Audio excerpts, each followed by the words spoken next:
ഇന്ന് സംസാരിക്കുന്നത് ശബരിമലയെക്കുറിച്ചാണ്. ശബരിമലയ്ക്ക് പോകുന്ന വ്യക്തികളുടെ എണ്ണം ഇന്ന് ലക്ഷക്കണക്കിനാണ്. എന്റെ ബാല്യത്തില് പട്ടാമ്പിയിൽ നിന്നും പോകുന്നവര് കൃത്യം 3 ആള്, ആ പേര് വരെയ്ക്ക് ഓർമ്മയുണ്ട്. 4 ആള് കൂടുതലില്ല. ഞാൻ UP സ്കൂളിൽ പഠിക്കുന്ന കാലത്തെ കാര്യമാണ് ഈ പറയുന്നത്. പിന്നെ 4 ആളുകൾ കൂടി അയ്യപ്പൻ വിളക്കായി, അനവധി കാര്യങ്ങൾ പുരോഗമനം ഉണ്ടായി. ഇന്ന് ജനലക്ഷങ്ങളാണ് ഒഴുകുന്നത്.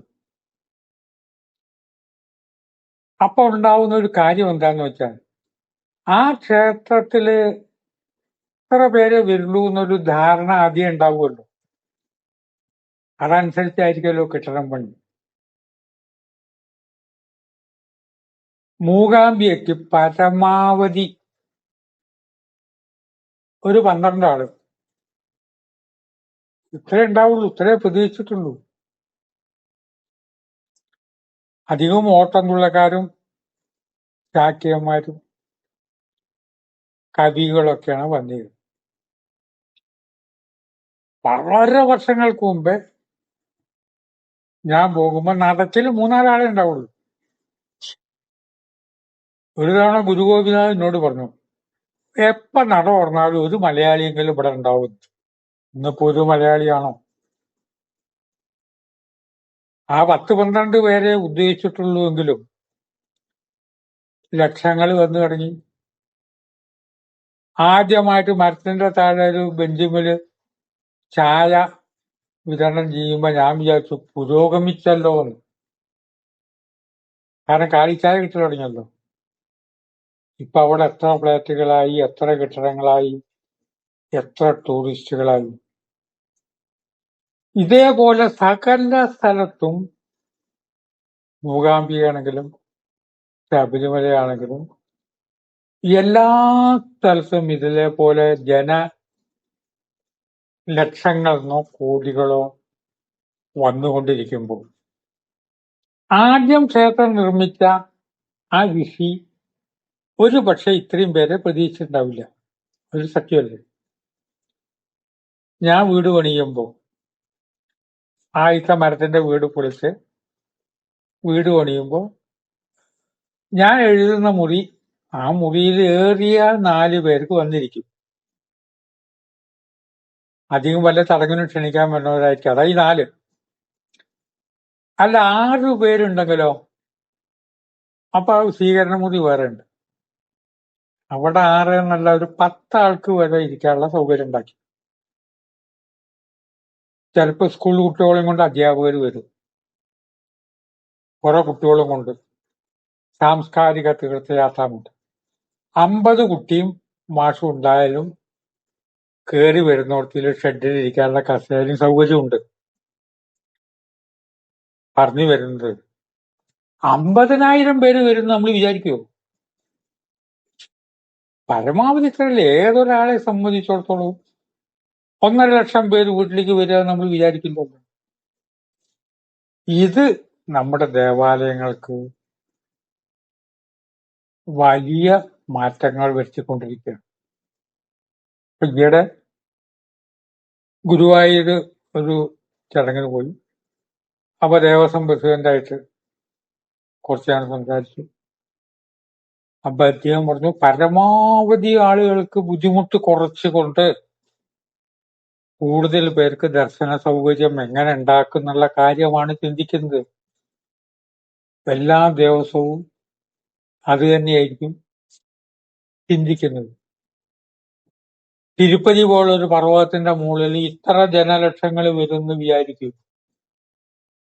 എന്നാൽ ഇതിന്റെ കേന്ദ്ര ബിന്ദുവായിട്ടുള്ള ഒരു തത്വം ഉണ്ട്. ശബരിമലയുടെ കേന്ദ്ര ബിന്ദു നമ്മുടെ ആധാരചക്രങ്ങൾ. ആ ആധാരചക്രങ്ങള് 6 ചക്രങ്ങൾ, കുണ്ടലിനി ശക്തി അതിൽ ഒഴുകുന്നു. മനുഷ്യജന്മം കിട്ടിയതിൽ വെച്ചിട്ട് ഏറ്റവും മഹത്തായുള്ള കാര്യമാണ് കുണ്ടലിനി ശക്തിയുടെ ഒഴുക്ക്.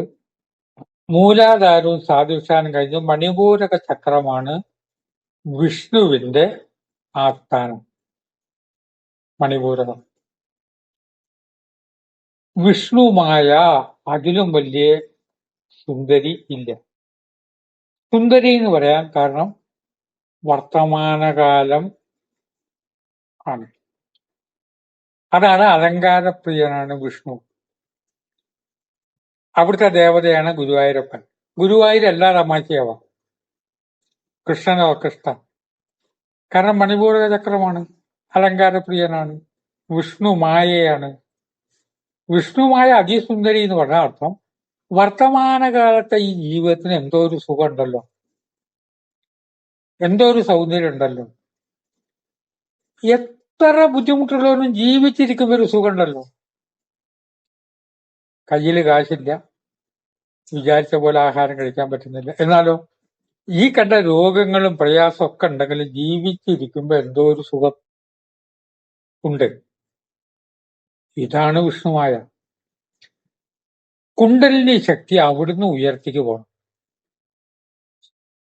അനാഹതവും വിശുദ്ധിയും കഴിഞ്ഞ് ആജ്ഞയിലെത്തണം. ശിവൻ കാത്തിരിക്കുകയാണ്. എന്തിന്? ഇങ്ങോട്ട് വാ, വിഷ്ണുവായെ വിളിക്കുകയാണ്. നമ്മുടെ ശരീരത്തിൽ അകത്ത് നടക്കുന്ന ഒരു പ്രക്രിയയെ ഒരു കഥയാക്കി മോഹിനി വേഷം കണ്ടിട്ട് ശിവന് ഭ്രമമുണ്ടായി എന്നൊക്കെ കഥ പറയുമ്പോ കുട്ടികൾക്ക് പറഞ്ഞു കൊടുക്കണ്ടേ? അതൊക്കെ ഒരു കഥ പറയണവർ അത്രേ അർത്ഥമുള്ളൂ. മോഹിനി വേഷം എന്നൊക്കെ കേൾക്കുമ്പോ അതിന് പകരം ശിവനും ഇങ്ങനെയാണല്ലേ, നമ്മുടെ ദൈവമായ ശിവൻ ഇങ്ങനെയാണല്ലേ? ഇങ്ങനെയല്ല. ആ ഒഴുക്കിനെ ശാസിക്കുന്നത്, ആ ഒഴുക്കിനെ അവര് തമ്മിലുള്ള കൂടിച്ചേരലിന്റെയും ഒഴുക്കിന്റെയും പേരാണ് ശാസ്താവ്. അല്ലാതെ ശിവനും വിഷ്ണുവും കൂടി ഒരു കുട്ടി ജനിച്ചു ഒന്നും അധികം പോണ്ട. ഉദാഹരണം പറയാൻ കഥകൾ വേണ്ടി വരില്ലേ? ധന്യമേ ജീവിതത്തിൽ ഓരോ ദിവസവും ഞാൻ ഓരോരോ കഥ പറയും. അതുകൂടാതെ ഉണ്ടാക്കി പറയും. പ്രസംഗത്തിൽ എത്ര കഥ ഉണ്ടാക്കി പറഞ്ഞെന്ന് പറഞ്ഞൂടാ. കാരണം ഒരു ആശയം വ്യക്തമാക്കാൻ കഥ ആവശ്യമാണ്.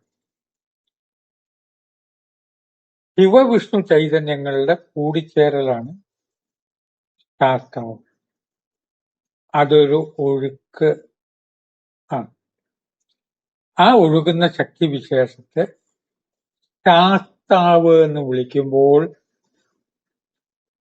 ഒരു 800 ചില്ലാനം കൊല്ലം മുമ്പേ ഉള്ള പന്തളത്ത് രാജ്യം അത്ര വലിയ രാജ്യമൊന്നുമല്ല. പന്തളം എന്നുള്ള സ്ഥലം, അവിടുത്തെ രാജാവിന് വനത്തിൽ നിന്ന് കിട്ടിയ ഒരു കുട്ടിയാണ് മണികണ്ഠൻ. കഴുത്തിൽ ഒരു മണി ഉണ്ടായിരുന്നുകൊണ്ട്, കണ്ടത്തിലത് ഉണ്ടായിരുന്നുകൊണ്ട് മണികണ്ഠൻ എന്ന് പേരിട്ടു.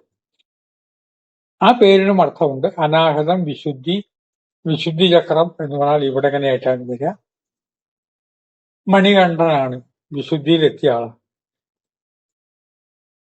ആ കുട്ടി വലിയ ഫിലോസഫറായി ഞാൻ ശാസ്താവാകുന്നുവെന്ന് പ്രഖ്യാപിച്ചു.